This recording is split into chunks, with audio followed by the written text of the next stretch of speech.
So, hello Joe, welcome back to next another video and good morning, good night and good evening. In this video, we will discuss a certain region question and this lecture is going to very important your NEET examination क्योंकि आपको पता है सर्सन reason बहुत ज्यादा predominant है question और बहुत ज्यादा क्वेश्चन आते हैं सर्सन रीजन से। तो आपको बढ़िया तरीके से क्वेश्चन को रीड करना है मेरे भाई और बढ़िया तरीके से आंसर मेरे भाई देना है ना। तो सबसे पहले हम क्वेश्चन को रीड करते हैं ना। क्या करा यहाँ पर एसर्शन एक नंबर क्वेश्चन है, यहाँ से 1 नंबर क्वेश्चन है, ये 2 नंबर है, 3 नंबर है, 4 नंबर है, 5th नंबर क्वेश्चन है। मैंने 5th तो लिख दिया है ना। तो यहाँ पर एक नंबर क्वेश्चन क्या कर रहा है, कह रहा है कि the exchange of gas is the lungs occur by simple diffusion. मेरे भाई लंग्स से जो मेरे भाई गैस का एक्सचेंज होता है मेरे भाई कैसे होता है, तो सिंपल डिफ्यूजन से होता है। आपको भी पता है, मेरे को भी पता है कि सिंपल डिफ्यूजन कहलाता है ना। और यहाँ पर जो हमारा जो गैसेस होते हैं वो क्या करते हैं, हायर प्रेशर से टू लोअर प्रेशर की तरफ क्या करते हैं मेरे भाई, मूव करते हैं।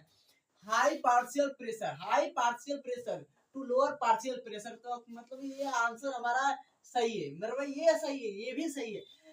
क्या बताना इसका एक्सप्लेनेशन है?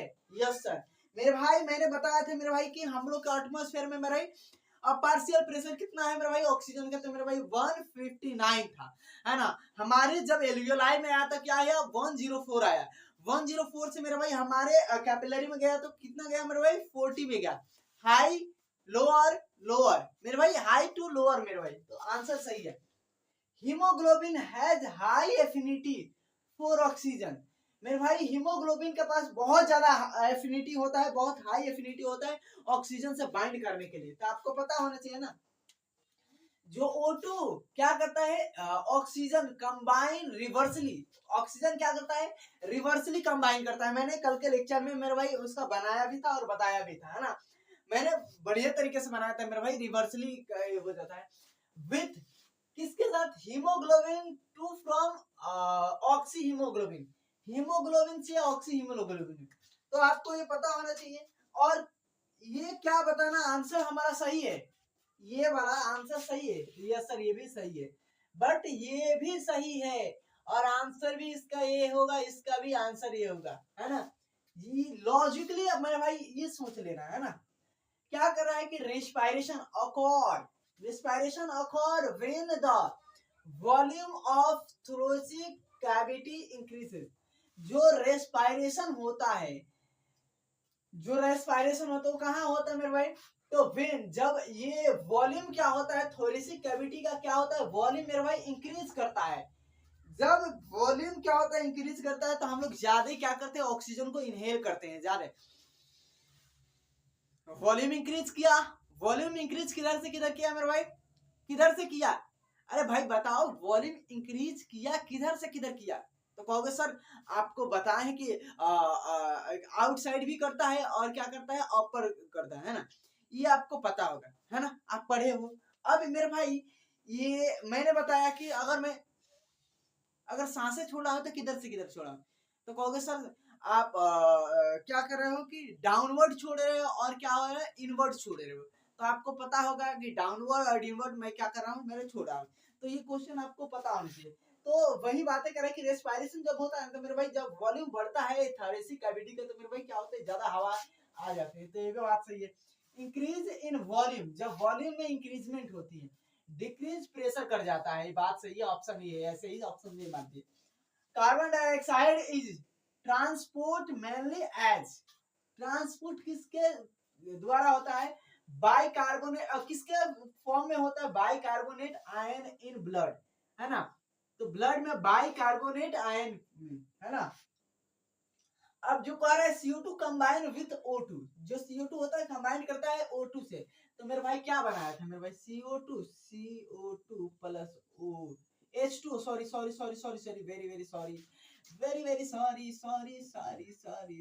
मेरे भाई आपको पता होना चाहिए ना। CO3 ये बनाया मेरे भाई CO3। अब ये आपको पता होगा कि फ्रॉम कार्बोनिक एसिड, मेरे भाई ये क्या होता है, तो ये कंबाइन किसके साथ करता है, तो जल के साथ। फ्रॉम किसके, तो मेरे भाई कार्बोनिक एसिड के साथ। कार्बोनिक एनहाइड्रेज मेरे भाई जो हम बताए थे एंजाइम मेरे भाई, वही एंजाइम एसिड जो होता है इसको मेरे भाई कंबाइन कराता है। तो आपको पता होना चाहिए ये भी मेरे भाई बिल्कुल सही है और ये भी सही है।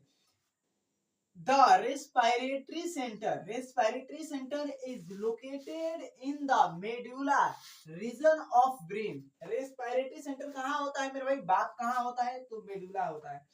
Medulla centre the rate of breathing, option A, option ए।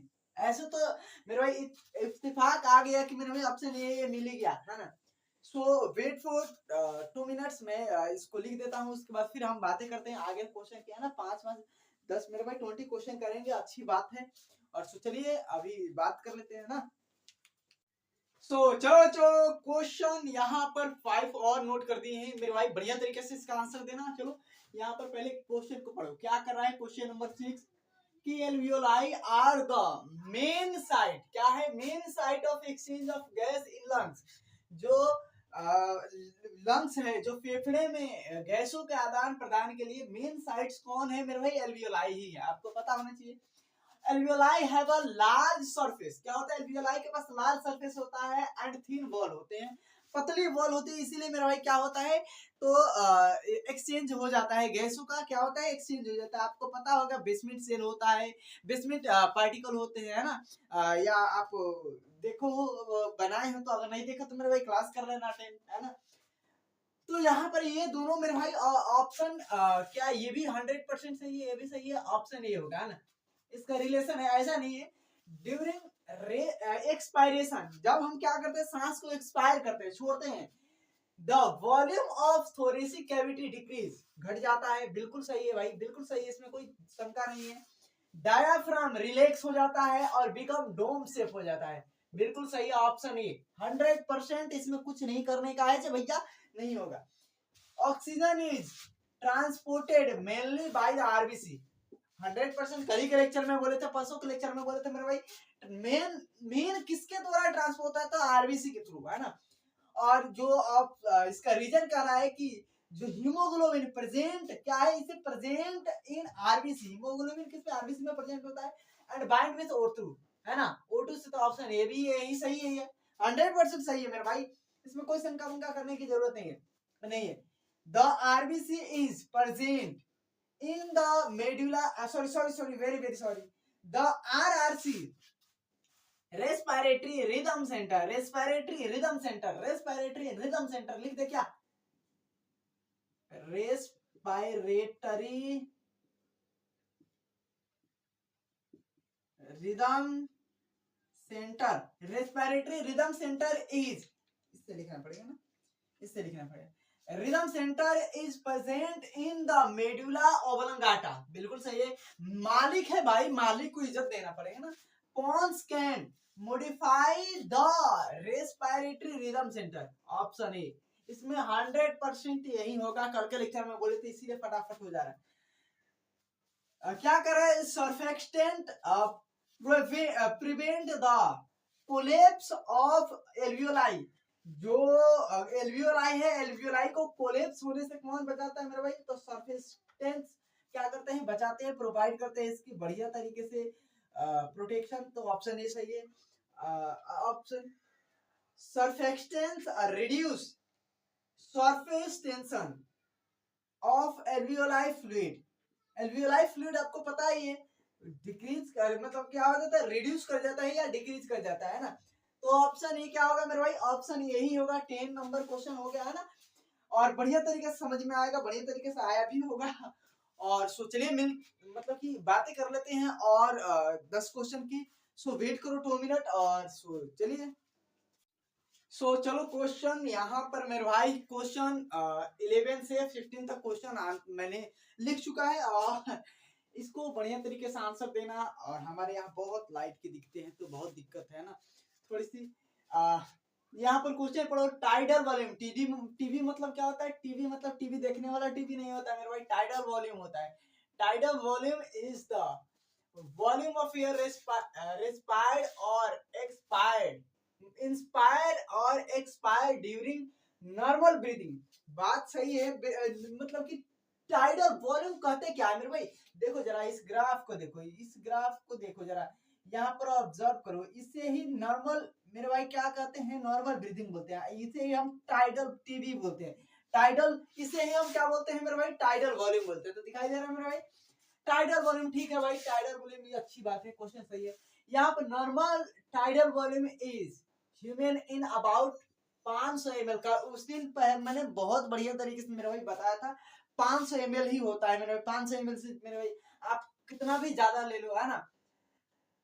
तो क्या सर इसका रिलेशन है, बिल्कुल रिलेशन भाई। यहाँ पर exchange of gas between blood and tissues is called inter respiration, इसमें कोई शंका नहीं है। इट अकॉर्ड ड्यू टू, मेरे भाई पढ़े हो तो इसमें कोई शंका नहीं है मेरे भाई, है ना। It accord due to difference in partial pressure of gases, मेरे भाई क्या होता है, इट अकॉर्ड ड्यू टू, यह होता है डिफरेंस मेरे भाई पार्शियल प्रेशर की वजह से मेरे भाई ये डिफरेंस आते हैं ना। तो आपको पता होगा कि यस सर, हाँ सही बात है। क्या रिलेशन भी है, हाँ यस सर मेरे भाई, ऑप्शन यही होगा। बस तुम लोग थोड़ा सा क्वेश्चन को पढ़ो, मैं पहले भी बोल दिया, अब सब लोग कहोगे हाँ सर ऑप्शन ये होगा, ऑप्शन होगा। The exchange of O2 and CO2 occur cross the respiratory membrane, option यही होगा। यहाँ पर respiratory membrane is very thin, allow diffusion of gases, option A, option A, question पढ़ो, option A. The volume of air remaining in the lungs after F R is called, F R मतलब क्या होता है, F R मतलब क्या होता है, जरा क्वेश्चन को पढ़ो, एफ आर मतलब क्या होता है जरा बताना। आर मतलब कि क्या होता है, रेजिडुअल वॉल्यूम, है ना। और ये क्या होता है, फोर्सफुल रेस्पिरेशन, फोर्सफुल क्या होता है, रेस्पिरेशन लिखना पड़ेगा क्या, फोर्सफुल रेस्पिरेशन, फोर्सफुल रेस्पिरेशन होता है ना। और प्रिवेंट कोलेप्स ऑफ लंग्स, ये क्या करता है मेरे भाई, जो आर भी होता है ना, रेजिडुअल वॉल्यूम, ये क्या करता है मेरे भाई, कोलेप्स होने से मेरे भाई क्या करता है, लंग्स को बचाता है। ऑप्शन ए होगा, रिलेशन भी है इसका, है ना। और नीचे वाला क्वेश्चन क्या कर रहा है कि CO2 हैज, जब पता है तो मास्टर बता दो, ये खत्म हो गया। नहीं मेरे भाई पढ़कर समझो मेरे भाई, समझ में आ जाएगा। CO2 has higher solubility, CO2 क्या होता है, higher solubility than O2 in blood, option A. CO2 is transported in dissolve of carboamino hemoglobin bicarbonate form, मेरे भाई मैंने बहुत बढ़िया तरीके से बोला था, H2CO3 के फॉर्म में मेरे भाई क्या होता है, घुल जाता है मेरे भाई, है ना। ये इसके फॉर्म में मेरे भाई होता है, तो कार्ब